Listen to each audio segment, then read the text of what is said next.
ဖေမာဇလ621ရပ်ကွက်ပရဟိတအသင်းမှကြီးမှုပြီးတော့1328ခုနှစ်ကစပြီးတော့ဝါတွင်းမှာအဖိတ်နေတိုင်းတန်ဃာတော်ပေါင်း400ကိုဆွန်းလောင်းခဲ့တဲ့ပွဲသည်ဒီကနေ့8ကြိမ်မြောက်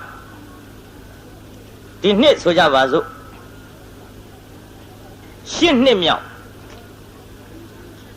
အဲ့ဒီကဲ့သို့ကျင်းပတဲ့ပွဲမှာဆွမ်းလောင်းပွဲကြီးမှာဘုန်းကြီးဟောရမယ်တရားပွဲဖြစ်တယ်ဒါကြောင့်အလုံးတကာဓမ္မတွေဒီကနေ့တော့ဖြင့်ဘုန်းကြီးတရားဟောပြလိမ့်မယ်လို့လည်းမထင်ပါဘူးဘုန်းကြီးစိတ်ထဲလည်းမဟောတော့ဘူးလို့စိတ်ဒုံဒုံချထားတယ်မိုးရီအကြီးကျယ်ရွာလိုက်တော့သို့တော်လည်းပဲပရဟိတအသင်းကလူကြီးမင်းများဘုန်းကြီးထံကန်းနဲ့ရောက်ရှိလာပြီးတော့ဘုရားဒီကနေ့တရားပွဲကျင်းပဖြစ်ပါတယ်မိုးရွာတော်လည်းပဲနေရာထိုင်ခင်းများဘယ်လဲဖောင်းဖောင်းမှနေသာထိုင်သာရှိလို့တရားပွဲကြီးဒီကနေ့ညမပြက်ကွက်စေချင်ပါဘူးဘုရားလို့လာလျှောက်တော့ဘုန်းကြီးလည်းပဲကိုင်းသွားနေညာဘုန်းကြီးလာခဲ့မယ်ဆိုပြီးတော့ခုဒီကနေ့ထွက်လာခဲ့ရမိုးကအေးရာသီဥရုဒဏ်နဲ့ဆိုတော့ဘုန်းကြီးနေဒီနေ့အတန်တောင်သိပ်ထွက်ချင်မှထွက်မှာသို့တော့အော်ရင်တော့ဖြင့်ထွက်တတ်ပါတယ်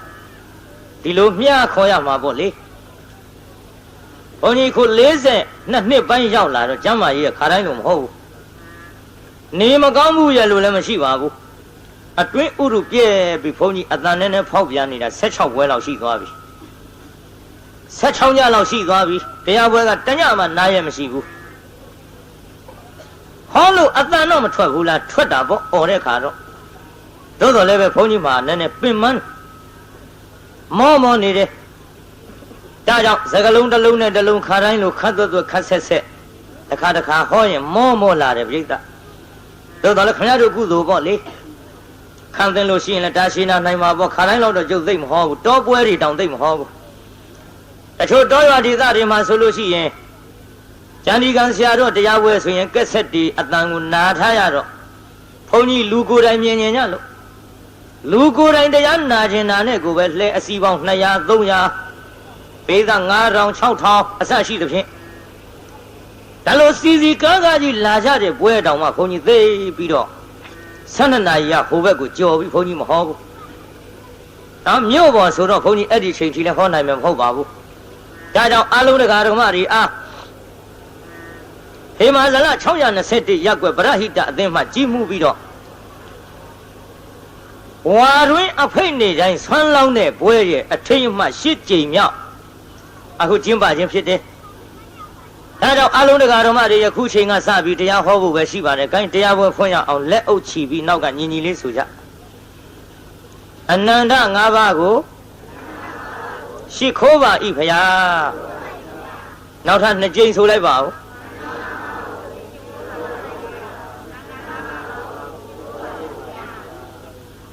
။ဦးသုံးချိန်ချကြ။မပြောငုတ်တုတ်ကြီးနေဦးမှာ။တရားပွဲတွေလည်းခဏနာနေပါဇက်ကရှိခိုးပါ၏ဖရာဆိုလူကငုတ်တုတ်ထိုင်နေကွာကြအစနေမှုထင်ပါရဲ့ဘေးသားကြီးနတ်ဖင်ကဒီလိုငုတ်တုတ်ကြီးနေအောင်မလားဒီလိုပြောတာမနေဘူးပြောပြီးနတ်ဖင်ကငုတ်တုတ်ကြီးတွေတွေ့ရင်တော့ကျွတ်တို့ဒုတ်တုတ်ကြီးနဲ့ရိုက်ဖို့ရှိတယ်ဗျာဟမ်မှတ်လက်ထားကြပါညရင်ရှိခိုးစေခြင်းလားညရင်ရှိခိုးစေခြင်းလားပြိဿညရင်ရှိခိုးပါမှပေါ့တရားပွဲနာတိုင်းလည်းပါဇက်ကရှိခိုးပါ၏ပေါ့။ဒါဒီကဲဆိုအနန္တ5ပါးရှိခိုးဖို့သတိပေးပြီးတဲ့နောက်ဆွမ်းလောင်းတဲ့ပရဟိတအသင်းကြီးအတွက်ဒီကနေ့ဒါနပိုင်းဆိုင်ရာကိုပဲဘုန်းကြီးနောက်ပိုင်းမှာအမှောင်ဘဝသူ့နောင်တဆိုတဲ့ဇတ်ထုတ်ကိုဘုန်းကြီးဟောမလို့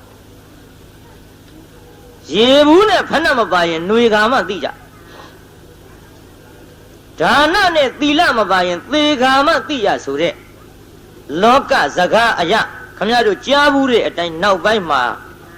အမှောင်ဘဝသူ့နောင်တာဆိုတဲ့ဇတ်ထုတ်ကိုဘုန်းကြီးဟောပေးပါရှေ့ပိုင်းမှာတော့ဖြင့်တရားနာခြင်းတရားနာကြတဲ့မန္တလေးရွှေမြို့တော်သူရွှေမြို့တော်သားများ ကျော်တို့ပုထုဇဉ်နှစ်ပိုင်းရှိတဲ့အ내ကကလျာဏပုထုဇဉ်ပိုင်းလေးဖြစ်အောင်နည်းနည်းလမ်းညွှန်ပြီးတော့လှူတဲ့တားတဲ့နေရာမှာ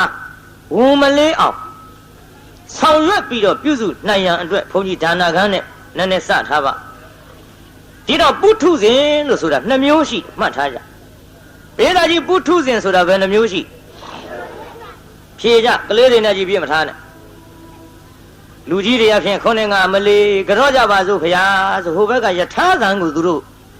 လုံအောင်မအော်နိုင်ဘူးဟောရတာကဘုရားကြီးနာကတ်လို့မိထားသံနဲ့ကားသံနဲ့လူသံနဲ့ဒီကြားတဲ့ခမရတို့အသံကထွက်ပါမှဗျကြိုးစားပြီးတော့အသံထွက်ကြဘာဖြစ်လို့ပရိသတ်ကိုဒီလောက်ခိုင်းနေရတာတုံးဆိုတော့ခမရတို့မှန်မှဘုရားတင်မှဘုရားဖြေတဲ့အချိန်ခါမှာဘုန်းကြီးအသက်ရှူခွင့်ရပါဘုန်းကြီးမှနားခွင့်ရတရက်မှမနာပဲဟောနေတဲ့ဘုန်းကြီးဆိုတော့ခမရတို့အကူအညီပေးရလဲရောက်ပါတယ်နော်ပါရမီဖြည့်ရလဲရောက်ပါတယ်ဒါကြောင့်အသံလေးများကြိုးစားပြီးတော့ထွက်ကြတွန်းអော်ရမယ်ပြောတာမဟုတ်ပါဘူးမှန်မှန်လေးတော့လူတိုင်းထွက်ပေးပေါ့ရှက်เสียမဟုတ်ပါဘူးကြောက်เสียမဟုတ်ပါဘူးကဲဒီတော့ကောင်းပြီပုထုဇဉ်ပဲ2မျိုးရှိ2မျိုးရှိပုထုဇဉ်2မျိုးကဘယ်သူနဲ့ဘယ်သူလဲလို့ဆိုတော့အန္ဓပုထုဇဉ်နဲ့ကလျာဏပုထုဇဉ်မှတ်နော်အန္ဓပုထုဇဉ်နဲ့ကလျာဏပုထုဇဉ်ပြောကြည့်သမ်းပါအန္ဓပုထုဇဉ်ဆိုတာပုထုဇဉ်အကန့်အန္ဓပုထုဇဉ်ဆိုတာမြန်မာလိုပြန်တော့ဘယ်လိုပုထုဇဉ်ပါလဲပုထုဇဉ်အကန့်ပြည့်စုံအောင်ဖြေလိုက်ကလျာဏပုထုဇဉ်ဆိုတာပုထုဇဉ်အကောင်းကလျာဏပုထုဇဉ်ဆိုတာဘယ်လိုပုထုဇဉ်နော်ပုထုဇဉ်အကောင်းဒါဖြင့်ပုထုဇဉ်2မျိုးရှိတယ်2မျိုးကဘယ်သူတွေလဲပုထုဇဉ်အကန့်နဲ့ပုထုဇဉ်အကောင်းပါဗျာ။ကဲ2မျိုးကဘယ်သူတွေပါလဲမှန်နော်သေသေးချာချာတရားနာတာနားထောင်ကောင်းရုံလေးလာကြတာလားမှတ်မိအောင်လာကြတာမှတ်မိအောင်လာရင်ကြိုးစားမှတ်ကြဒီတော့ပုထုဇဉ်အကောင်းအကန့်ကိုဘုန်းကြီးခင်ဗျားတို့ပုထုဇဉ်အကောင်းဖြစ်စေခြင်းဟာကျမ်းဂန်ဟုသုတလေးနည်းနည်းတော့ပြောရမှာပေါ့ယတ္တခန္ဓာအာယတနာတိဗေဒေသုဥက္ကဟပရိပု္ပ္ပာယောနိသောမနတိကာရောနတိသောအန္ဓပုထုဇနောယတ္တေတံအဋ္ဌိသောကလျာဏပုထုဇနောလို့ဒီတိုင်းပြရှင်းရှင်းပြောရရင်အကျဉ်ပုထုဇဉ်ပုဂ္ဂိုလ်သည်သင်အံလက်ကျက်ခြင်းဆွေးနွေးမေးမြန်းခြင်းနှလုံးသွင်းကောင်းခြင်းမှန်နော်သင်အံလက်ကျက်ခြင်းဆွေးနွေးမေးမြန်းခြင်းနှလုံးသွင်းကောင်းခြင်းအဲ့ဒီ3ပါးရှိနေရင်ကလျာဏပုထုဇဉ်အကောင်းလို့ခေါ်သည်သင်အံလက်ကျက်ခြင်းဆွေးနွေးမေးမြန်းခြင်းနှလုံးသွင်းကောင်းခြင်းအဲ့ဒီ3ပါးမရှိတဲ့ပုထုဇဉ်ကိုအန္ဓပုထုဇဉ်အကန့်လို့ခေါ်သည်ဘယ်ကမှတ်စမ်းဘုန်းကြီးပြောပြီးမေးမလို့သင်အံလက်ကျက်ခြင်းဆွေးနွေးမေးမြန်းခြင်းနှလုံးသွင်းကောင်းခြင်းကြိုင်ပြောကြည့်စမ်းညီလေးသင်အံလက်ကျက်ခြင်းဆွေးနွေးမေးမြန်းခြင်းနှလုံးသွင်းကောင်းခြင်းကဲနှစ်ခေါက်လောက်ထပ်ဆိုကြမှာနောက်က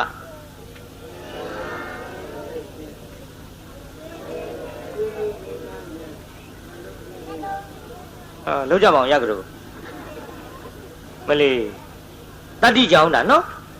ပထမတော့ထွက်လာဟုတ်မလို့သင်အံလေးကျဲနောက်ဟဲ့ဘယ်ရောက်တော့မသိဘူးအတမထွက်ပဲနဲ့နေရင်တော့ဖြင့်ကျုပ်ကရှေ့ဆက်ဟောအောင်မယ်မဟုတ်ဘူးဗျာမှတ်မိအောင်ပြောပြီးမှရမှခိုင်းတဲ့ဘုန်းကြီးပါဗျခင်ဗျားတို့ရမ်းခိုင်းတဲ့ဘုန်းကြီးမဟုတ်ပါဘူးသင်အံလေးကျက်ခြင်းဆွေးနွေးမေးမြန်းခြင်းနှလုံးသွင်းကောင်းခြင်းဆိုသမှာအတန်ကျဲကျဲလေးသင်အံလေးကျက်ခြင်းဆွေးနွေးမေးမြန်းခြင်းနှလုံးသွင်းကောင်းခြင်းကဲကျဲကျဲလေးတစ်ခေါက်တည်းဆိုလိုက်ပါတော့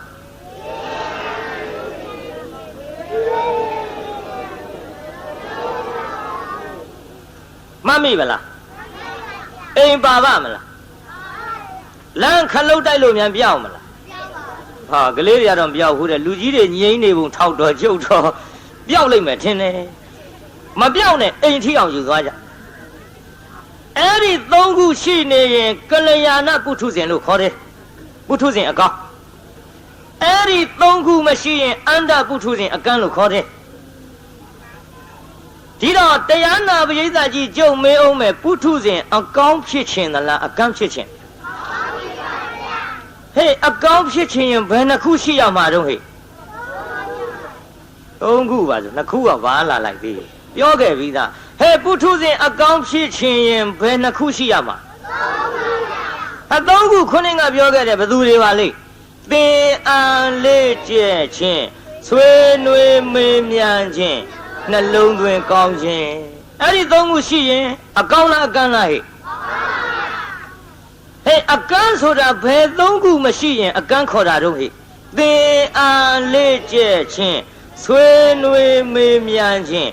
နှလုံးသွင်းကောင်းခြင်းဒီ၃ခုမရှိရင်ဘယ်လိုပုထုဇဉ်တော့ဟဲ့အကန့်ပုထုဇဉ်ဒီတော့တရားနာပရိသတ်ကြီးဒီကနေ့တထိုင်နဲ့တရားနာရင်ကလျာဏပုထုဇဉ်ဘိုင်းလေးရောက်အောင်တော့ပို့ထားရတယ်ဗျာပရိသတ်ကြီးဘုန်းကြီးပြောတာလေးတွေကိုပရိသတ်ပါဇက်ကလိုက်ဆိုပြီးတော့ရအောင်သင်အန်လက်ကျက်ခြင်းကောမရှိဘူးလားပရိသတ်ခင်ဗျားတို့တခုရှိသွားပြီဒါဖြင့်ဘုန်းကြီးကမေးတယ်ပရိသတ်ကဖြေတယ်ပြီးတော့တယောက်နဲ့တယောက်နီးစပ်တဲ့လူချင်းလည်းရပါလားဘုန်းကြီးကပြောနေတာလေးမှတ်မိပါလားမေးတယ်လူမေးကြမှာပေါ့သို့တော့မမေးသည့်တိုင်အောင်ဘုန်းကြီးကခမည်းတော်ကိုမေးနေတယ်ခမည်းတော်ကဖြေနေတယ်အမေးဖြေဒီကဲ့သို့ပြုနေသဖြင့်ဆွေးနွေးမေးမြန်းခြင်းဆိုတဲ့တခုရောရမသွားဘူးလားရသွားတယ်ဒီတော့တရားနာပရိသတ်ကြီးတရားတော်နာတဲ့အချိန်ခါမှာတရားကိုအာယုံပြုမနေဘူးလားအာယုံဆိုတာနှစ်ခုယူလို့ရရဲ့မရဘူးပရိသတ်အာယုံဆိုတာနှစ်ခုယူလို့မရဘူးတစ်ခုတည်းကယူလို့ရတရားတော်ကိုအာယုံပြုနေတော့အရင်နဲ့အရင်ရဲ့အရင်အချိန်တွေတုန်းကလို့ဟိုဟာလိုခြင်းတရားလိုခြင်းဆိုတဲ့လောဘအာယုံတွေရှိပါမလားတရားတော်အာယုံပြုနေကြဒေါသအာယုံတွေကောရှိပါပရိသတ်ကြီးမောဟအာယုန်တွေကိုရှိပါမာနဒိဋ္ဌိတွေကိုတရားနာနေတဲ့အချိန်ခါမှာရှိပါအဲပပိစ္ဆတရား၅ပါးအခုချုပ်အဲ့ဒီလိုတရားတော်အာယုန်ပြုနေကြခုနကလောဘဒေါသမောဟမာနဒိဋ္ဌိဆိုတဲ့ဒီအာယုန်တွေချုပ်နေသဖြင့်ပရိသတ်ရဲ့စိတ်တစ်လုံးလေးဟာတရားတွေကိုနှလုံးသွင်းထားခြင်းကြောင့်ပရိသတ်ရဲ့နှလုံးသွင်းကတော့မကောင်းဘူးလားပရိသတ်ဒါဖြင့်သင်အန်လက်ကျက်ခြင်းလည်းရနေပြီဆွေးနွေးမေးမြန်းခြင်းလည်းရနေပြီနှလုံးသွင်းကောင်းခြင်းလည်းရနေဘေးသားကြီးခုတရားနာရင်အဲ့ဒီ၃ခုခမည်းတော်ရမနေဘူးလားဒီ၃ခုရှိနေရင်ဘာပုထုဇဉ်လဲပုထုဇဉ်အကောင်းဒါဖြင့်ဘေးသားကြီးဒီ၃ခုရှိနေသဖြင့်တရားပွဲထိုင်နာနေတဲ့ခိုက်တံမှာပုထုဇဉ်အကောင်းမဖြစ်ဘူးလားဒီတရားနာတဲ့အချိန်လိုများသင်အန်လက်ကျက်ခြင်းဆွေးနွေးမေးမြန်းခြင်းနှလုံးသွင်းကောင်းခြင်းကိုနေ့တိုင်းအချိန်တိုင်းရှိသွားရင်နေ့တိုင်းအချိန်တိုင်းကလျာဏပုထုဇဉ်မဖြစ်နိုင်ပေဘူးလားပြိဿကြီးဖြစ်များခေါ်မဖြစ်ချင်ဘူးလားဖြစ်ချင်ရင်အဲ့ဒီ၃ခုကိုတခါတရံရှိအောင်လုပ်ရမှာလားအမြဲရှိနေအောင်လုပ်ရမှာကြိုးစားကြဗျခုဘုန်းကြီးရှိတော်ပုထုဇဉ်အကောင်းမြအိမ်ပြန်ရောက်ရင်ကန်းအောင်မှာကံရောဘောအိမ်ပြန်ရောက်ကြတဲ့ကသင်အလေးချက်ချင်းမရှိဘူးသင်အလေးချက်ချင်းကကြီးကောင်းတဲ့ဘက်သာမရှိတာဘယ်ဘက်သွားရှိတုံးဆိုတော့ဘယ်ဈေးနဲ့ရောင်းခဲ့တုံးဘယ်ဈေးနဲ့ဝယ်ခဲ့တုံးအဆင်ပြေရဲ့လားအရင်တစ်ခေါက်ကဘယ်လိုတုံးခုတစ်ခေါက်ဟန်ကြပါမလားဆိုတာတွေတရားနဲ့ပတ်သက်တာမပါတော့ဘူးလောဘအာယုန်တွေဒေါသအာယုန်တွေမာနအာယုန်တွေဒိဋ္ဌိအာယုန်တွေမောဟအာယုန်တွေဒီအာယုန်တွေဝင်သွားပြန်ရင်ခမည်းတော်ပုထုဇဉ်အကန့်ပြန်ဖြစ်အောင်တော့မှသိကြတယ်အခုတရားနာနေတဲ့အချိန်ခါမှာတော့ဖြင့်ကလျာဏပုထုဇဉ်ပိုင်းဝင်နေပါပြီမှန်ရလားပြိဿကြီးသို့တော်လည်းပဲတရားပွဲတရားနာပြီးအိမ်ပြန်ရောက်လို့ပုထုဇဉ်အကန့်ပင်ဖြစ်စေအောင်တော့အကန့်ကလည်း2မျိုးရှိတယ်ကိုပြိဿကြီးအကန့်ပင်2မျိုးရှိအကန့်2မျိုးငါပြောမဟဲ့ငယ်ကန်းနဲ့ကြီးကန်းဟဲ့အကန့်2မျိုးကဘယ်ကန်းနဲ့ဘယ်ကန်းတော့ငယ်ကန်းနဲ့ကြီးကန်းဆိုတာအမိဝမ်းနဲ့ကလေးကငယ်ငယ်ကလေးတွေကကန်းလာဝင်းတွင်းပါပေါ့ကွယ် ငငယ်လေးတွေကကန်းလာတော့အဖြူအနီအစိမ့်အဝါပြ၄တောင်အရှည်ဝိုင်းဆိုတာကြီး तू မြင်ဘူးရဲ့လားဟိမမြင်ဘူးတော့ तू သိပါမလားဟိမသိပါဘူးအသက်ကြီးမှကန်းတဲ့လူကြတော့ငယ်ငယ်မကန်းခင်တုန်းကမြင်ထားတာလေးတွေကို तू များပြောပြ तू မသိဘူးလားဟိအဖြူဆိုလည်းမသိဘူးလားအနီဆိုလည်းမသိဘူးလား၄တောင်အရှည်အဝိုင်းရှည်ရှည်ပူပူဆိုတာတွေကမသိဘူးလားဟိဘာပြုလို့သိတာတော့မြင်ဘူးလို့ပြည်သားကြီးဘာပြုလို့သိတာတော့ကဲမြင်ဘူးလို့ငယ်ငယ်တုန်းကကန်းတာမဟုတ်ဘဲနဲ့ကြီးမှကန်းတဲ့အကန်းနဲ့ဝင်းတွင်းကလေးကပါလာတဲ့ငယ်ကန်းနဲ့အဲ့ဒီငယ်ကန်းနဲ့ကြီးကန်းနှစ်ယောက်လမ်းသွားတဲ့ဟိဘာလို့တဲ့တော့လမ်းသွားရင်စကားပြောကြလမ်းသွားရင်စကားပြောတော့ကြီးကန်းကပြောအသက်ကြီးမှကန်းတဲ့လူကကွာတဲ့ငါနွားတို့သောက်ချင်လိုက်တာပြေသာအသက်ကြီးမှကန်းတဲ့လူကဘာသောက်ချင်နွားတို့သောက်ချင်လိုက်တာဆိုတော့ငယ်ငယ်လေးတွေကကန်းတဲ့လူအကန်းကငယ်ကန်းကမေးလိုက်တယ်နေစမ်းမအောင်ကွာတဲ့နွားတို့ဆိုတာဘယ်လိုဟာတော့ဒီတော့အသက်ကြီးမှကန်းတဲ့လူကမြင်ဘူးထားတော့သူကပြောတာပေါ့မင်းနဲ့ကွာတဲ့နာဝေးတာတဲ့နွားတို့ဆိုတာတို့အဖြူပေါ့ဒီတော့ငငယ်လေးတွေကကန်းတယ်မမြင်ဘူးတဲ့လူကထပ်ပြောတယ်နေစမ်းမအောင်ကွာတဲ့အဲ့ဒီအဖြူကဘယ်လိုဟာတော့အဲလမ်းတော့ဆုံးပုံမပေါ်မင်းနဲ့ကွာတဲ့ပြောရတာလက်ဝင်တာတို့အဖြူဆိုတာထုံးခဲကြီးလို့ပေါ့ဒီတော့ဟောပြန်မေးတယ်နေစမ်းမအောင်ကွာတဲ့ထုံးခဲကြီးကဘယ်လိုဟာတော့အဲဒီလမ်းဆုံးပုံမပေါ်ဘူးမင်းကွာတဲ့ပြောရတာဟန်မကြလိုက်တာအကန်းချင်းလူလည်းလှုပ်တယ်လည်းမအောင်မင်းနဲ့ဟေးဟောအဖြူဆိုတာတို့ဗျိုင်းကလေးလို့ပေါ့ကွာဒီတော့ဟောပြန်မေးတယ်နေပါအောင်ကွာတဲ့အဲ့ဒီဗျိုင်းကလေးကဘယ်လိုဟာတော့ကဲမင်းပါဇက်နဲ့ပြောနေလို့တော့အကန်းချင်းဆိုတော့လေမြင်အောင်မကြည့်တတ်တော့ကြွကြတာဟောလက်နဲ့ကင်ကြည့်ရအောင်ငါပြမှာဟောတာဗျိုင်းလေးကွာဒီနေရာကနှုတ်သီးกว่าဒီနေရာအတောင်မှန်กว่าဒီနေရာခြီတော့กว่าမလက်ကလေးကောက်ကွေးပြီးတော့ပြလိုက်လက်ကလေးကောက်ကွေးပြီးတော့သေသေးချာချာပြလိုက်တော့ငယ်ကန်းကစမ်းကြည့်ပြီးတော့ဘာပြောတော့ဟင်းမင်းနွားတို့မတော့ချင်ပါဘူးကောက်တိကောက်ကွေးကြီးတဲ့ကဲငယ်ကန်းနဲ့ကြီးကန်းမကွာဘူးလားပြိဿဟေးအကန်းချင်းတော့အတူတူပဲမဟုတ်လားဟေးဒါပေမဲ့လို့အသက်ကြီးမှကန်းတဲ့ကြီးကန်းကမြင်ဘူးတာမှန်သမျှပြောပြရင်မသိဘူးလားဟဲ့အငယ်ငယ်လေးတုန်းကကန်းတဲ့လူကမမြင်ဘူးတော့ကိုဘယ်သူပြောပြပြသူသိဖို့လွယ်ပါမလားဟဲ့ဒါကြောင့်တရားနာပရိသတ်ကြီးကျုပ်တရားဝဲမှာအခုခမည်းတော်ပုထုဇဉ်အကန်းမဟုတ်ခဲနဲ့တရားနာနေတဲ့အခိုက်အတန့်မှာတော့ဖြင့်သင်အံလက်ကျက်ခြင်းဆွေးနွေးမေးမြန်းခြင်းနှလုံးသွင်းကောင်းခြင်းအဲ့ဒီသုံးပါရှိနေလို့ယခုတော့ဖြင့်ကလျာဏပုထုဇဉ်ဖြစ်ပါပြီတဲ့သို့တော်လေတရားပွဲကြီးကပြန်သွားတဲ့အချိန်ခါမှာအိမ်ပြန်ရောက်တော့လောဘအာယုန်ဒေါသအာယုန်မောဟအာယုန်တွေဝင်လာပြန်သဖြင့်ပုထုဇဉ်အကန့်မဲ့ပြန်ဖြစ်လိမ့်မယ်ဟာဒီလိုပုထုဇဉ်အကန့်မဲ့ဖြစ်လင့်ကစားအကန့်မဲ့ဖြစ်လင့်ကစားငယ်ကန်းမဟုတ်ဘဲနဲ့ကြီးကန်းနဲ့တူတယ်ဟူ၍မှတ်ကြပေးတာကြီးမင်းအောင်ငယ်ကန်းကြိုက်လားကြီးကန်းကြိုက်လားအေးငါလည်းဖမ်းမပေးနိုင်ကြွကြ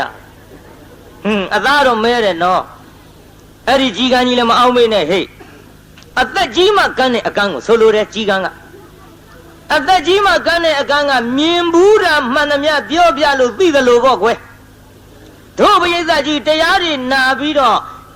နောက်ရဲ့ပုထုဇဉ်အကန်းပြန်ဖြစ်အောင်တော့နာဘူးတဲ့တရားတွေကိုဘဟုတုတရလာသဖြင့်သူများပြောပြရင်တရားနာပရိသတ်ကြီးမသိနိုင်ဘူးလားပရိသတ်ဒါဖြင့်ပရိသတ်ကြီးငယ်ကန်းနဲ့တူသလားကြီးကန်းနဲ့တူဒါကြောင့်အသက်ကြီးမှကန်းတဲ့အကန်းမျိုးဖြစ်အောင်သာကြိုးစားကြဒါတရားနာပရိသတ်ကြီးပုထုဇဉ်ပိုင်းဆိုင်ရာနှမျိုးကိုခွဲပြောပြီးပါပြီဒီတော့တရားနာပရိသတ်ကြီးပုထုဇဉ်ဒီကနေ့အကောင်းဖြစ်နေသလားအကန်းဖြစ်နေသလားဘယ်တော့မှတော့ခုပေးတာကြီးဘယ်တော့မှတော့ပုထုဇဉ်အကောင်းဖြစ်နေဘယ်နှခုရှိလို့တော့ဟဲ့ကသုံးခုကဘယ်သူတွေပါလိမ့် အနေနဲ့အဲ့ဒါအလဲကောင်ဟာကွာတခေါ်ကျုမင်းတို့ကတခုကြော်သွားအစကစပြောပါမှာပေါ့အေး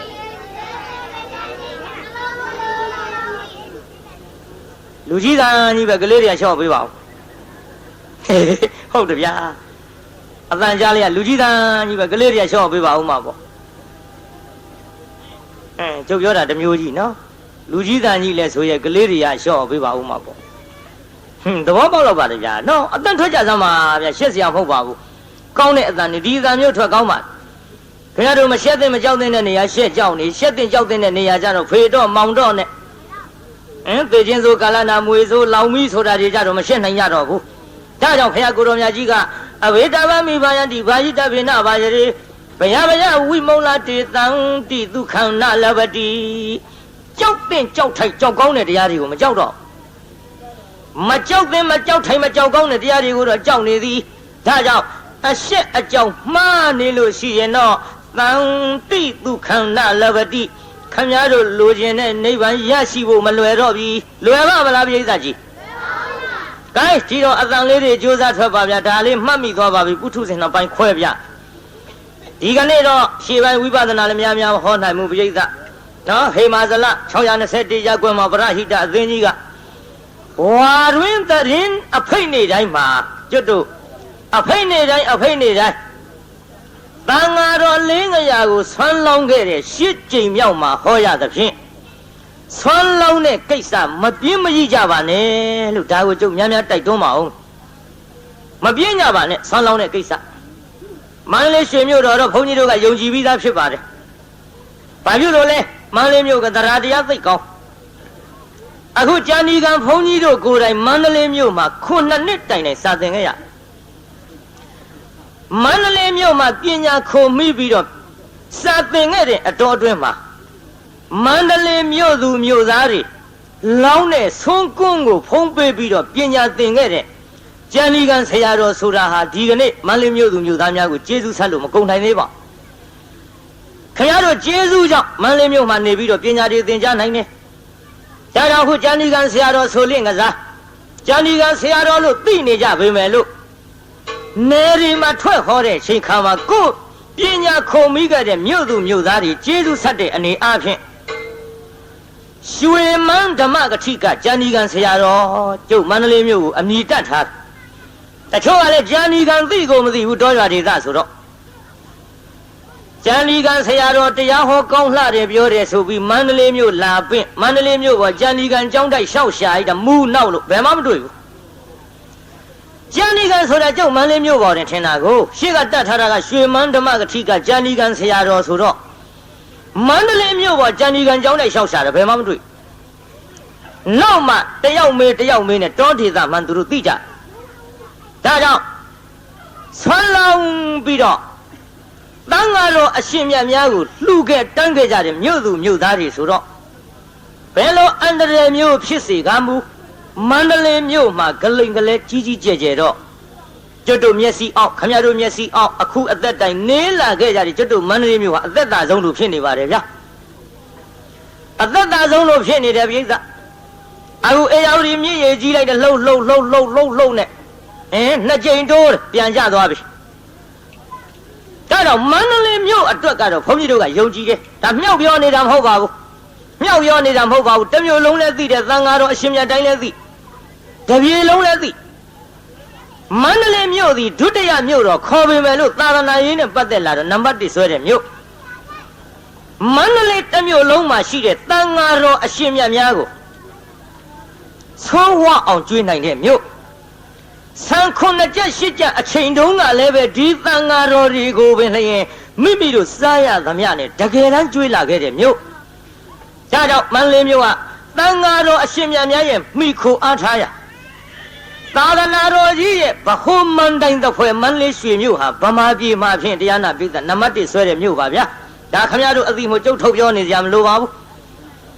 ယဉ်ကျေးမှုနဲ့ပတ်သက်လာတော့လေတရားနာပိဿမန္တလေးမြို့နံပါတ်1ဆွဲပါတယ်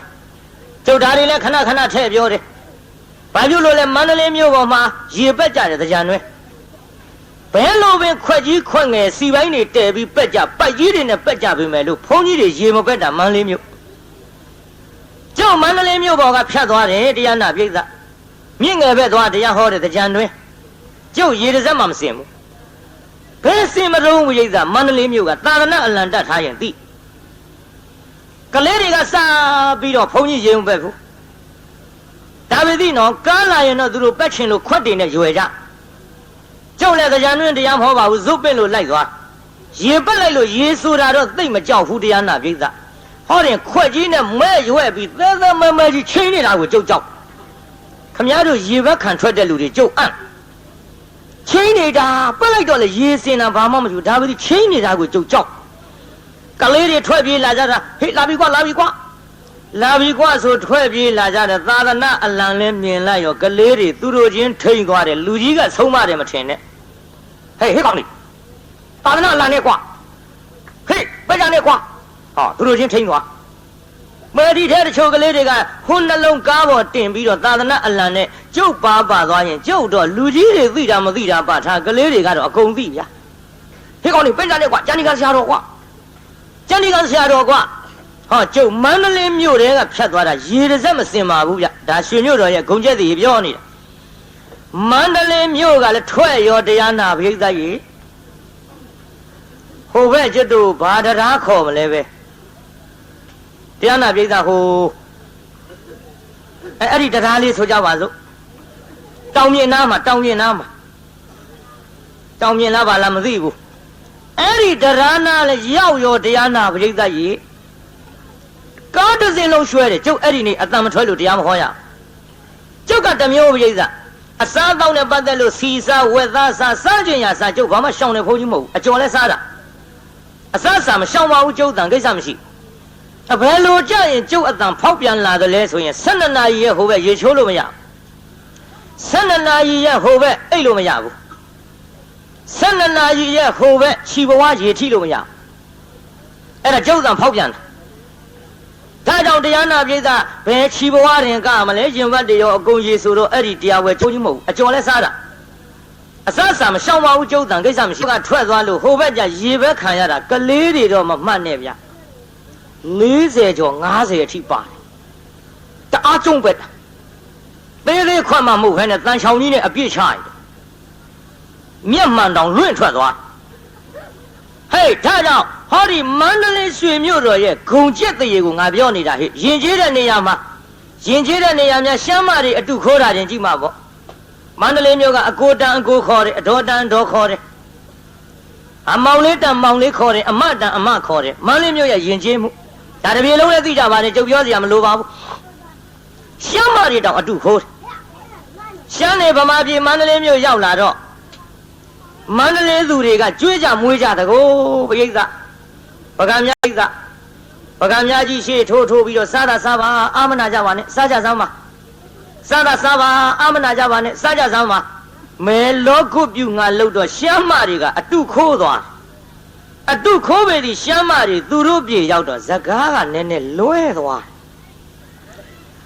မန္တလေးသူတွေအတုခိုးပြီးပကံများကြီးလည်းရှေ့ထိုးပြီးရဲ့ရှမ်းမတွေကစားပါအာမနာရင်ကြက်ကြက်စားပါ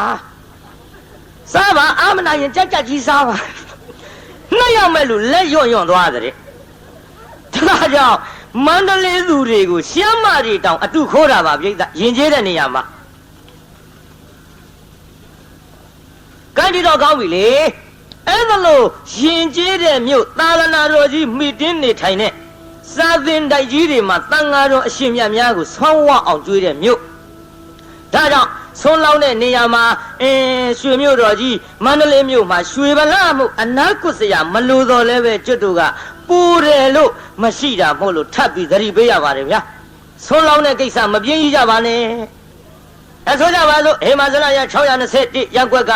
ပရဟိတအသင်းကနေပြီးတော့လူဒါတို့တော့လှူလိုက်ပြီလေလူကြီးတွေလောင်းတာပဲဟာဒီအတွက်မျိုးအတွက်ပါနဲ့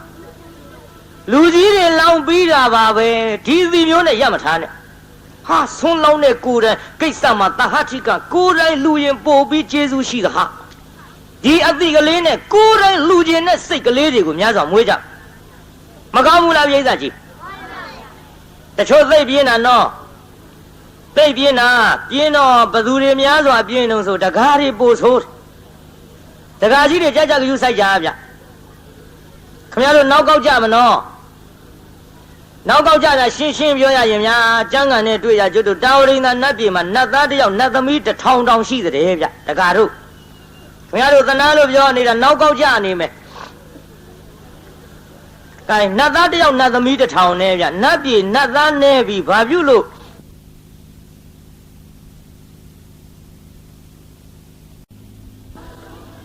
ဓမ္မတွေမြောက်ပြောနေတာမဟုတ်ဘူး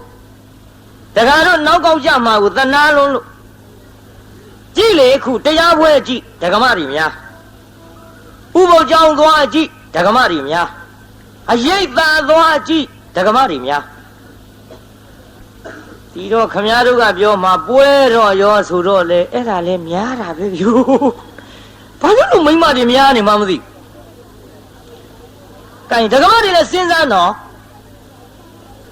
အဖက်ဖက်ကလှည့်တွက်လိုက်တော့ယောက်ျားဖြစ်တဲ့ပုဂ္ဂိုလ်ရှားကြပြီဗျ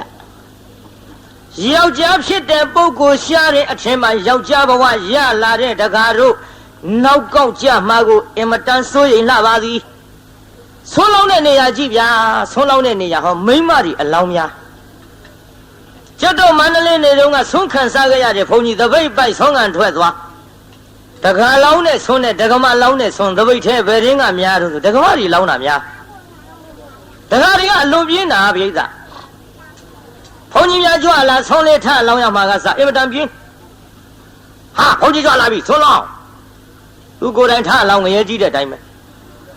ကလေးခိုင်းတော့ဟဲ့ကောင်းပါလေဟဲ့ကောင်းလေးဒီတိုင်းခိုင်းကျုပ်လေးဟောမန္တလေးရောက်ခါစားကတရားနာပြိဿတပိတ်ကြီးပိုက်ပြီးတော့ဆုံးခံထွက်တပိတ်ကြီးပိုက်ပြီးတော့ဆုံးခံထွက်တဲ့အချိန်မှာဆုံးစလုံးကြီးအငွေ1000တောင်းနဲ့တတ်ထားတဲ့တရားနာပြိဿလူမမြင်ရင်တော့မရက်ပါဘူးလူမြင်တော့ကျွတ်တို့တောကတက်ကြီးပွားတဲ့ပွဲစားနဲ့တူပါရဲ့ရောင်တုံးကြီးနဲ့ထိုင်းနေဆေးဘောလေးကြီးလက်ချမ်းညှလို့လက်ဖက်ရည်ချမ်းမကန်တော့ကျုပ်ကဝင်ရရောပရိသတ်ရေဆုံးစလုံးကြီးမြင်လို့ဝင်ရတော့တကယ်ဆိုကိုယ်တိုင်ထလောင်းလိုက်ပါလားမလောင်းဘူးဗျပြင်းပုံပြောနေဟေးတော်ကြီးကိုတော်လေးဆုံးရနေတဲ့ဆုံးထွက်လောင်းပါတဲ့မဏိနေဘူးလှပြီမဲဘုန်းကြီးလူတွေနဲ့တူတယ်ဗျမဏိဆိုတာအုတ်ခေါင်းပြောတယ်ဟေးတော်ကြီးဆုံးထွက်လောင်းပါကိုတော်လေးမဏိနေဘူးလှပြီအိမ်ထဲကတခွန်းနဲ့မကြဘူးနှစ်ခွန်းပြောတော့နဲ့တော့ဆုံးလောင်းတာငရဲကြီးတာကြလို့ကျုပ်ချက်တုံးပြုတ်တုံးမအားလက်လို့ကိုယ်တိုင်ထွက်လောင်းလိုက်ပြီးရောအဲ့ဒါလို့မအားသေးဘူးဆိုတော့လေအဖိုးကြီးမနေတာတော့ဆုံးစလုံးကြီးကိုင်းပြီးတော့ဆုံးထွက်လောင်းလာဆုံးထွက်လောင်းတော့လေရိုးရိုးမဟုတ်ဘူးဗျတရားနာပြိဿမြေကြီးနဲ့ဘောက်ဘက်နဲ့တယောက်တည်းရံဖြစ်ထွက်လာမြေကြီးနဲ့ရံဖြစ်တာ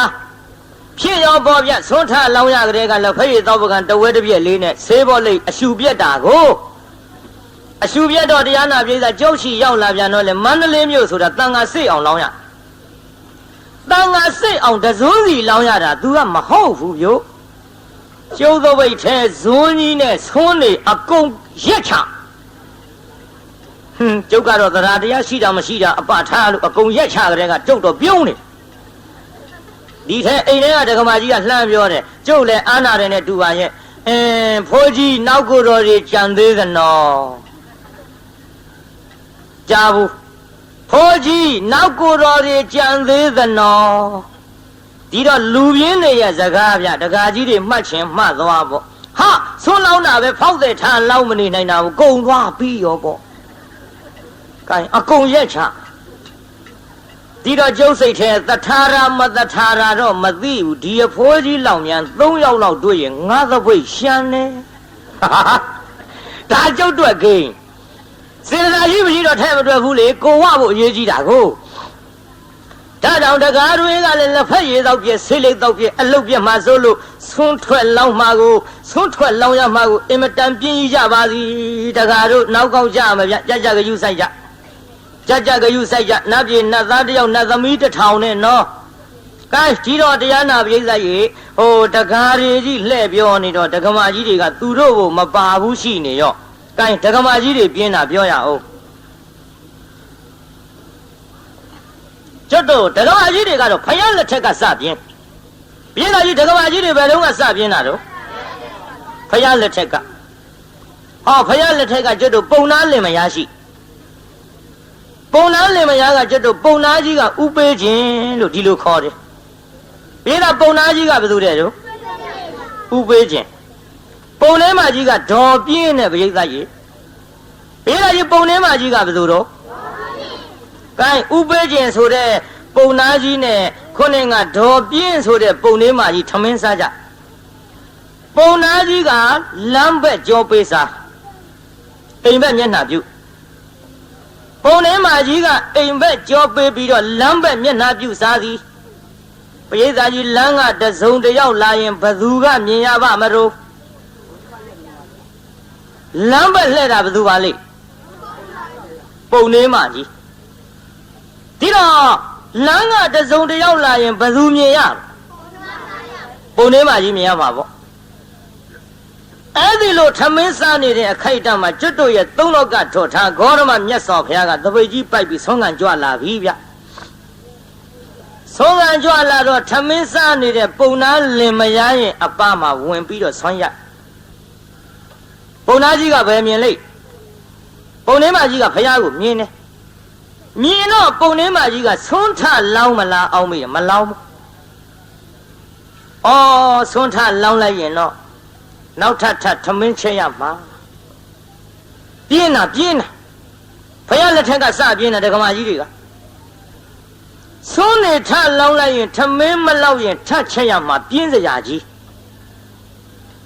အလေသို့တော်လဲပြင်းစရာကြီးမို့ငါမလောင်းကျင်လို့နေတော်လဲပဲတော်တော်ကြာရင်တော့ကြွကောင်းပါရဲ့ဆိုပြီးတရားနာပြည်သားမျက်ခွန်လေးပြန်ဖုံးထားဘုရားကလည်းမကြွဘူးတော့ကြဖယားကြွလောက်ပြီးထင်လို့မျက်ခွန်လေးလှန်ကြည့်လိုက်မကြွတော့ဇွဲကောင်းတဲ့ကူတော်ကြီးတော့ကြမျက်ခွန်လေးလှန်ကြည့်လိုက်ဖယားကမကြွခက်တော့တာပဲအတိတ်စထဗန္ဒီကတော့စုံးမှာဖယားလို့ငါပါဇက်ကဆိုလိုက်ရင်လဲပုံနာကြီးသိလို့ပုံနာကြီးကအပေးဝါဒနာပါလို့အရက်ထဲကဥပေးခြင်းတောင်ခေါ်ကြတာသူထလှူတော့မှာပဲသူလှူလိုက်ပြန်တော့လဲထမင်းမလောက်ထတ်ချက်ရမှာများပြင်းစရာကြီးကဲမဖြစ်ပါဘူးလေပုံနာကြီးလည်းမသိရအောင်ငါတော့ကာယဝိညာဉ်နဲ့သိစေရမှာပဲဆိုပြီးဖယားကိုအတိတ်စထဗန္ဒီတပည့်တော်တို့အိမ်မှကြော်ပြီးတော့တော်ရအိမ်တို့ဆွန့်ရတော်မူပါဖယားကတော့စုံးမှာဖယားလို့ဗဇက်ကမလျှောက်ဖဲနဲ့ပုံလေးမကြီးကခန္ဓာကိုယ်နဲ့သိအောင်ဆိုပြီးတော့ဖယားမျက်စပ်ပြပြတာကိုဗျပြေသာပုံထဲမှာကြီးဖယားပဲလို့လုပ်ပြလိုက်ဖယားမို့သာပေါ့ခုခေတ်ဆိုဒုက္ခဖြစ်ပေဘူးလားကြီးစံတရားနာပြေသာမျက်စပ်ပြပြမျက်စပ်ပြပြတော့ဖယားကိုယ်တော်မြတ်ကိုရှင်းရှင်းကတော့သွားတဲ့အသွားခိုင်းဖယားကိုယ်တော်မြတ်ကလည်းပုံထဲမှာကြီးငါ့ကိုကာယဝိညာဉ်နဲ့သိစေတယ်ငါဖယားကလည်းကာယဝိညာဉ်နဲ့သိစေမဟဲ့လို့ဟောတရားနာပိဋကဖယားကိုယ်တော်မြတ်ကရွှေအလုတ်ကမထုတ်ဖဲနဲ့ခေါင်းရမ်းပြလိုက်တဲ့သွားဘူးပုံထဲမှာကြီးကွာကြသွားဟောတော်ဘယ်နဲ့ဟာယူပါလဲမလီသွားတော့လို့ခန္ဓာကိုယ်နဲ့သိစေသူကမသွားဘူးတဲ့ခေါင်းရမ်းပြဒီတော့ပုံထဲမှာကြီးဇွဲကောင်းလှကြီးလားဆိုပြီးရည်တာပေါ့ပိဋကပုံထဲမှာကြီးရည်တော့ပရိသတ်ရေပုံနာကြီးမလုံဘူးပြိုမလုံဘူးဆိုတာစိတ်ပြောတာမလုံဘူးပရိသတ်ရေစားရင်တောက်ရင်ပုံထဲမှာကြီးရည်တယ်တန်တော့ငါထိုင်တာဟန်မကြလို့လားပြင်းထိုင်ရည်တော့မယ်ဒီလိုလည်းမဟုတ်ဘူးဟဲ့ဘာပါလိမ့်အော်ငါပါဇက်မြန်ထမင်းလုံးတွေကတ်နေလို့လား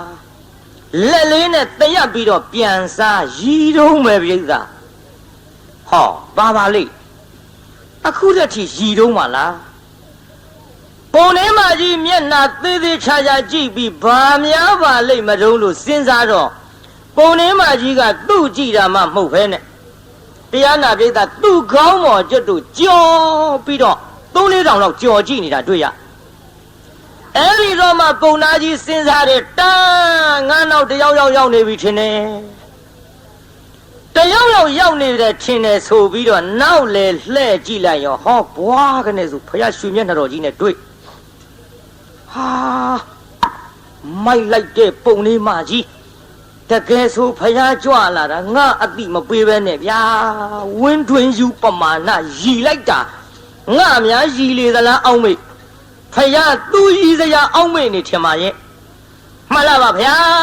မြတ်စွာဘုရားသိခံတော်မူပါဗျာဖယားတပည့်တော်မမြင်မိလို့ပါဗျာတပည့်တော်ပုံနေမကြီးဆွမ်းလောက်ရမှာအလွန်ပြင်းတဲ့နာမည်နဲ့လိုက်တဲ့မဲပြင်းမို့ပါဗျာအရှင်ဗျာတပည့်တော်တို့ဆုံးလောင်းခြင်းတော့လည်းပဲအခုစားနေတဲ့ထမင်းနေစားဆဲဖြစ်လို့အရှင်ဖယားအလှခံတော်မူပါသလားဖယားရှောက်ရောပြုအလှခံတော်မူပါသလားလို့ရှောက်တော့ဖယားကိုယ်တော်မြတ်ကအမိန့်ရှိဟဲ့ပုံနာတဲ့ငါတို့မုနိမြမှန်ယဟန်ဆိုတာ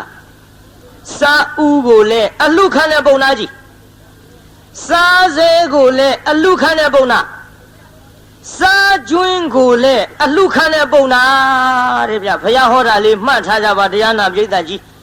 မန္တလေးမြို့သူမြို့သားတွေမှတ်သွားကြပြုစားဥတဲ့ဗျစားဆဲတဲ့ဗျစားကျွင်းတဲ့အဲ့ဒီသုံးခုစလုံးအလှခံတဲ့ပြု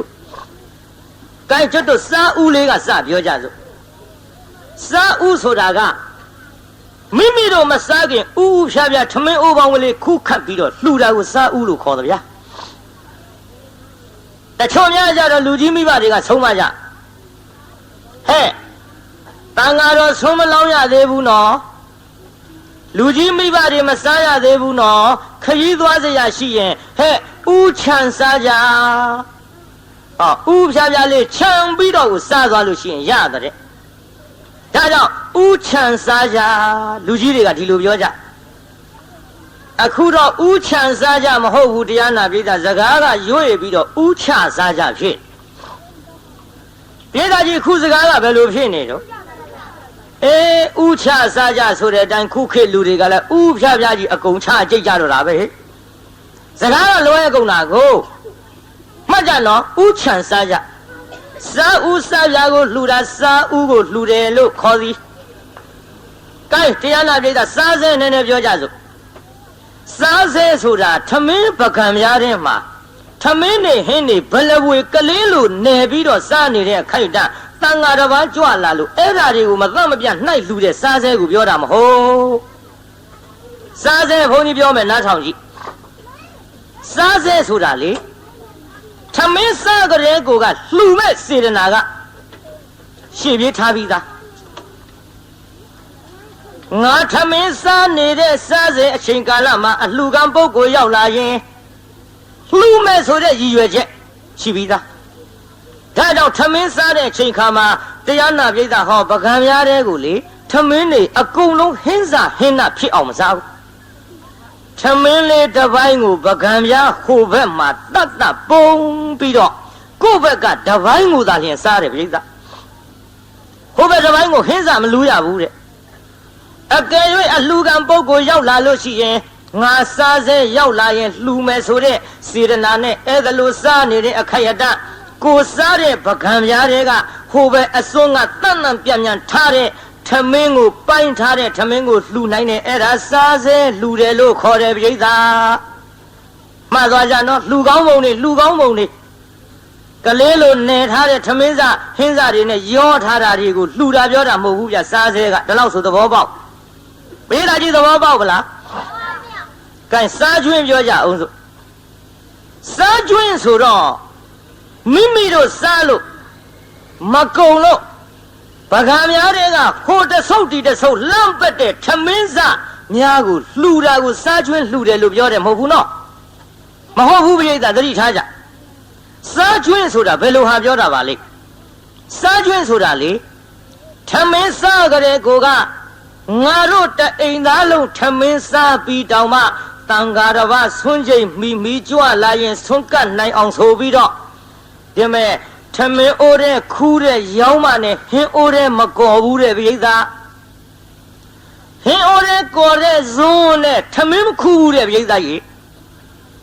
ငါတို့တအိမ်သားလုံးစားပြီးတောင်မှ တန်တန်ပြတ်ပြတ်ကျွင်းကြမ်းနေတာကိုတန်ဃာတစ်ပါးကြွလာရင်ဆုံးကတ်နိုင်အောင်ဆိုတဲ့စေရနာရှိပြေးနဲ့တမင်သက်သက်တန်တန်ရှင်းရှင်းချွင်းချမ်းစေတဲ့ဆွမ်းကိုလှူတာကစားကျွင်းကိုလှူတယ်လို့ခေါ်သည်မှတ်ကြဗျစားကျွင်းလဲအလူခံတဲ့ဆိုပြီးကိုမကုံလို့ပကံများတဲ့တလုံးနှလုံးနယ်ထားတာဒီဟိုပက်မဲ့ဒီပက်မဲ့ဟာကိုလှူတာမျိုးမဟုတ်ဘူးဗျတချို့ကလည်းပယုတ်ဒုက္ခပြောတတ်တယ်မကောင်းကြောင်းဖို့တဲ့မလုပ်ပါနဲ့ဗျဘုန်းကြီးတွေဆိုတာကောင်းကောင်းစားနေကြခင်ဗျားတို့သိကြသားနဲ့ဒါကြောင့်ပရိသတ်ကြီးစားဦးရဲ့စားစဲရဲ့စားကျွင်းရဲ့သိပလားပရိသတ်ကြီးပရိသတ်ကြီးသဘောပေါက်ပလားဖြေကြစမ်းပါပရိသတ်ကြီးသဘောပေါက်ပလားဒီလောက်ဆိုတော်သေးခင်ဗျားတို့နေနိုင်တာအဲ့ဒီလိုဘုရားကိုတော်မြတ်လည်းမိတ်လိုက်ပါလေရောမှန်လားပါဗျာဘုရားတပည့်တော်သည်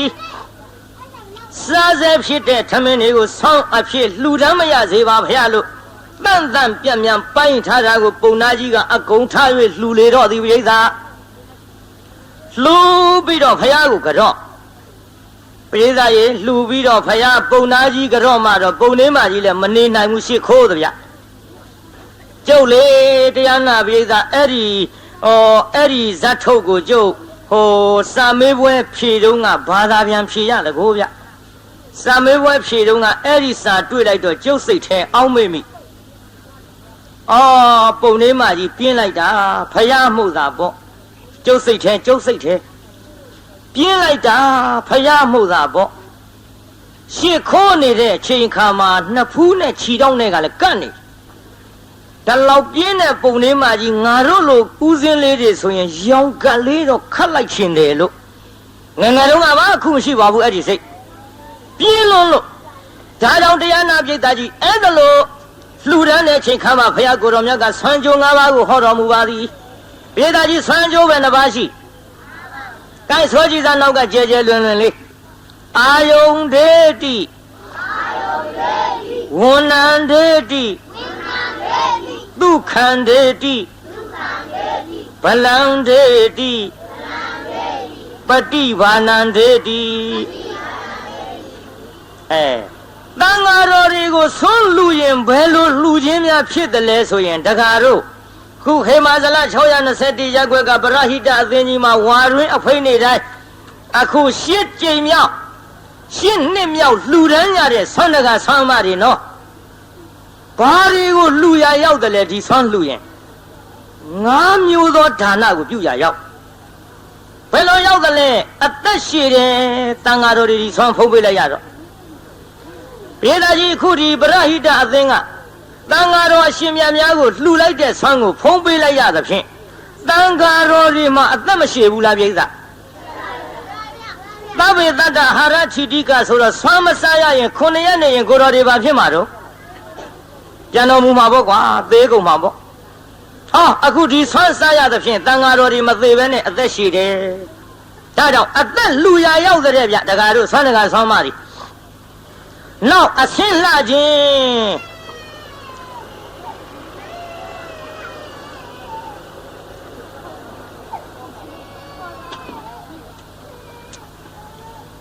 မှတ်ထားတော့နောက်တစ်ခုကအဆင်းလှခြင်းပါဇက်မပိတ်နဲ့မလုံးနဲ့ခေါ်သွားတာဒီတိုင်းလေမလုပ်ပါနဲ့ကွယ်ပါဇက်တို့ပါတော့ပိတ်ရောက်ဟာ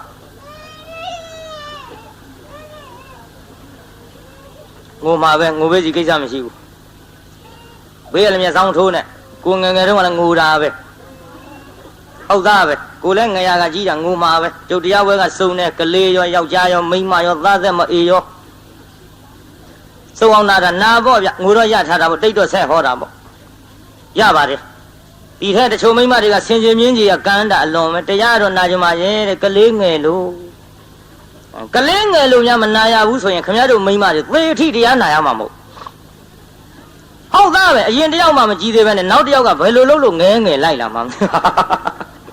သေတော့နာရမှာမဟုတ်ဘူးဘာဖြစ်တော့ညငိုတော့ရထားတာပေါ့တိတ်တော့ဆက်ဟောတာပေါ့ကဲဆက်ကြပါစို့ဗျကြားနေရောအဆင်းလူရရောက်တဲ့ဗျပရိသတ်ကြီးကိုဆွမ်းမဖုံးပေးရတဲ့ကိုတော်နဲ့ဆွမ်းဖုံးပေးရတဲ့ကိုတော်နဲ့ဘယ်ကိုတော်ကလှအေးမင်းတို့သိပါတယ်ကွာဆွမ်းစားရမှလှတာပေါ့ကွ ဆောင်းမစားရပိန်ချုံပြီးတော့အယိုးပေါ်အရေးတင်အကျော်တွေပြိုင်ပြိုင်ထလို့ဘယ်လှမတော့ကွဒါကြောင့်တန်ဃာတော်ဆွမ်းလှူရတာဟာအစင်းလှအောင်လှူရလဲရောက်တဲ့တကားတို့ဆွမ်းတကားဆွမ်းအမတွေမှတ်ထားကြနောက်ပြီးတော့ချမ်းသာကြီးခြင်းတဲ့တန်ဃာတော်တွေဆွမ်းလှူရတယ်ဆိုတာစိတ်လည်းချမ်းသာတယ်ကိုယ်လည်းချမ်းသာစိတ်ချမ်းသာကိုယ်ချမ်းသာဖြစ်အောင်ချမ်းသာတရားတွေကိုပေးစွန့်လှူဒန်းရလဲရောက်တယ်နောက်ပြီးတော့တခါခွန်အားကြီးခြင်း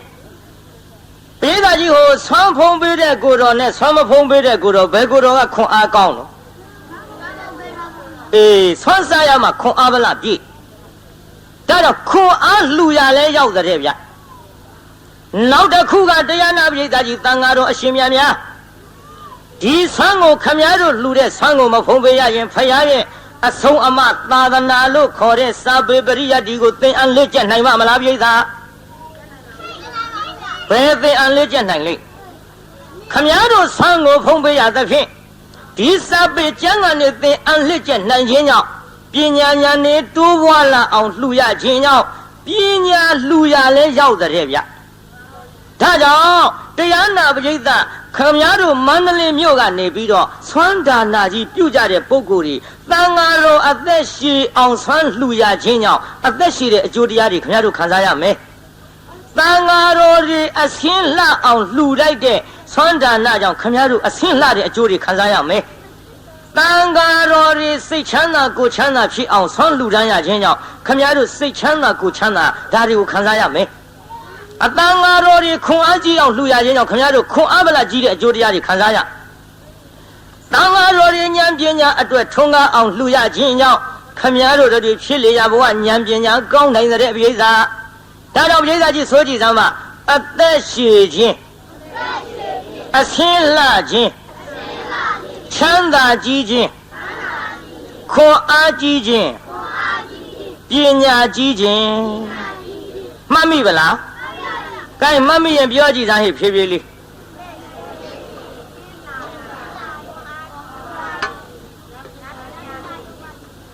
ဟောကြားတဲ့တစ်ခုချောင်ထွက်သွားချမ်းသာကြီးခြင်းတစ်ခုရော့နေရဲ့အလေးနောက်တဲ့သွားမှာပါနော်တစ်ခုရော့သွားတယ်နော်ကဲပြေးသားကြီးဘုန်းကြီးနဲ့ပြိုင်သူဆိုကြည့်သားမှာအသက်ရှည်ခြင်းအဆင်းလှခြင်းချမ်းသာကြီးခြင်းခွန်အားကြီးခြင်းပညာကြီးခြင်းဒါခင်ဗျားတို့မန္တလေးမြို့မို့ရိုးရိုးဟောနေတာမြင်းညာလုံးကတော့ရိုးရိုးဟောမရလို့ကျုပ်ရေးခဲ့ရဗျာစီးကြိုက်ဝါကြိုက်ဆိုတဲ့ကရှင်းရှင်းပြောရရင်သချင်းမြတန်ဃာတော်9000အတွက်ကျုပ်ဆွမ်းလူခံပေးခဲ့ရဆန္ဒမုတ်ဇေရီကြီးကျွတ်တို့တန်ဃာ9000နဲ့ထီးတင်တော့ကလေ73သိန်းလောက်ကုန်မဲ့ဘုရားကြီးအဲ့ဒါတန်ဃာ9000ကိုတပါးကိုကျွတ်တို့မနဲ့ဆုံး3ကြညနေ့ဆုံး3ကြမနဲ့ဆိုတာနဲ့ညနဲ့ရောသွားမနဲ့ဆုံး3ကြနေ့ဆုံး3ကြတပါးကို6ကြတန်ဃာတပါးကိုတရားနာပိဋက6ကြဆိုတော့တန်ဃာ9000အတွက်ငွေတွေခမည်းတော်သာတွက်ကြည့်တော့ကျုပ်တော့မတွက်တတ်ဘူးအဲ့ဒါတွေကျုပ်အလှခံပေးကြရရိုးရိုးအလှခံလို့မရဘူးပိဋကဇတ်တွေကလည်းဝင်းဘိုးတို့မြို့တော်သိမ်းအောင်တို့ရွှေနန်းတင်တို့ဗန္ဒရာမြဝင်းတို့ကနဲ့စိန်တို့ရုပ်ရှင်မင်းသားမင်းသမီးတွေတို့အဲ့ဒီကဲ့သို့စုံစုံလင်းလင်းပွဲကြီးမှာကျုပ်16ညတိုင်တိုင်ဟော16ညဟောတဲ့တရားပွဲကြီးမှာတရားနာပိဋကကျုပ်ရိုးရိုးဟောမရလို့ရေးခဲ့ရတယ်ဗျရေးခဲ့ရတယ်ဆိုတော့ခင်ဗျားတို့နည်းနည်းတော့ပြောပြရအောင်ကိုင်းပိဋကနောက်ကလိုက်ဆိုးကြည့်စမ်းပိဋကဆိုးမလားပိဋကကလေးတွေတော့ကျုပ်ယုံတယ်ဆိုမှပါတဲ့ကလေးတွေတော့ယုံတယ်လူကြီးတွေကဆိုမလားပြုတ်ဟောဗျာဆန်းကြောင့်ကလေးတွေယုံပါတယ်ဆိုမှပေးတာကြီးဆိုမလားမလူကြီးတွေပါလားကဲဆိုစမ်းနောက်ကညောင်ကြီးလုံးမနေနဲ့နော်ရှင်းရှင်းပြောရရင်သချင်းရိုးရိုးဟောမရလို့သဘင်တွေကြားတဲ့မှုကဲဆိုစမ်းပါသက်ရှိဆင်းလှချမ်းသာကြဖို့အမှန်တကယ်ဘယ်ဆိုတော့ငါတဲ့တောင်တန်ကောင်းတယ် မွေးကလေးနဲ့ဟိတကယ်မွေးကလေးနဲ့နော်ကိုက်ပါတဲ့ဆိုတာဟိသက်ရှိဆင်းလာချမ်းသာကြဖို့အမှန်တကယ်ခွန်အားနဲ့ပညာကျွဲအလုံးမြတ်တဲ့အလှပါကွယ်အလွန်မြတ်တဲ့အလှပါကွယ်ခွန်အားနဲ့ပညာကျွဲမြတ်ဖယားဒေသနာသေချာမဆန်းအင်္ဂုတ်ထိုကြောင့်ပြခဲ့တယ်ဟာအင်္ဂုတ်တွေဘာဖြစ်ကုန်အဲ့ဒါမှညာဆိုသားမှာဒီနေရာစီးမပြေဘူးမအောင်မင်းနဲ့နော်အတော်ပါတယ်ဗျဟုတ်တယ်ပြိဿစီးမပြေဘူးအောင်မင်းမှာဆိုလို့ဒီနေရာအတော်ပါတယ်ဒါပြီးခင်ဗျားတို့လူထဲမတော်ပါနဲ့အိမ်ကြမှာတော်အတန်မှားကြွားကြတယ်ကဲကျုပ်နဲ့တော့ပြမနားထောင်ကြည့်လိုက်ဆိုနဲ့ဟိခွန်အားနဲ့ပညာကျွဲအလုံးမြတ်တဲ့အလှပါကွယ်အလုံးမြတ်တဲ့အလှပါကွယ်ခွန်အားနဲ့ပညာကျွဲမြတ်ဖယားဒေသနာသေချာမဆန်းအင်္ဂုတ်ထိုးကြောင့်ပြခဲ့တဲ့တက်တက်နဲ့ဒူနဲ့တဲ့နမဟာမကြတော့ကွာသင်္ကန်းဝတ်ကြီးနဲ့ကြက်လားဒါပဲတမင်းတွေကြားတယ်ဆိုတော့ပြောပြတာပေါ့လေကမင်းသားကြီးဆိုတာမှခွန်အားနဲ့ပညာကျွဲအလုံးမြတ်တဲ့အလှပါကွယ်အလွန်မြတ်တဲ့အလှပါကွယ်ခွန်အားနဲ့ပညာကျွဲမြတ်ဖယားဒေသနာသေချာမဆန်းအင်္ဂုတ်ထိုကြောင့်ပြခဲ့တယ်ငါရသောအကျိုးတရားကိုမမှားရသောအကုအကမို့အနလန်းသွားဖို့စောင်းနှံမိပါတယ်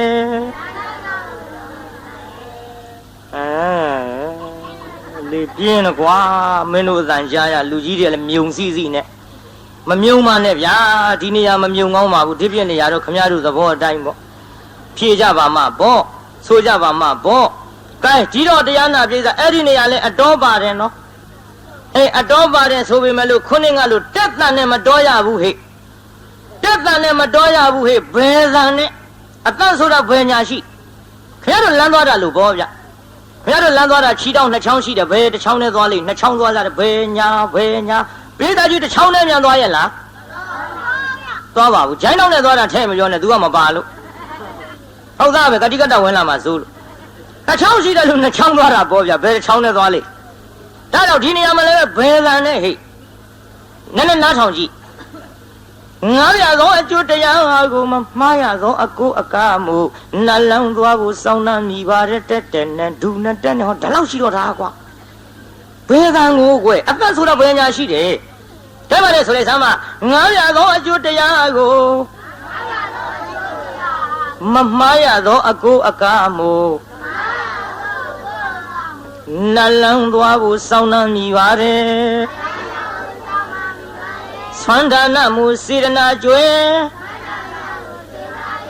လှူဒန်းကြဖို့နှိုးစော်ပါရော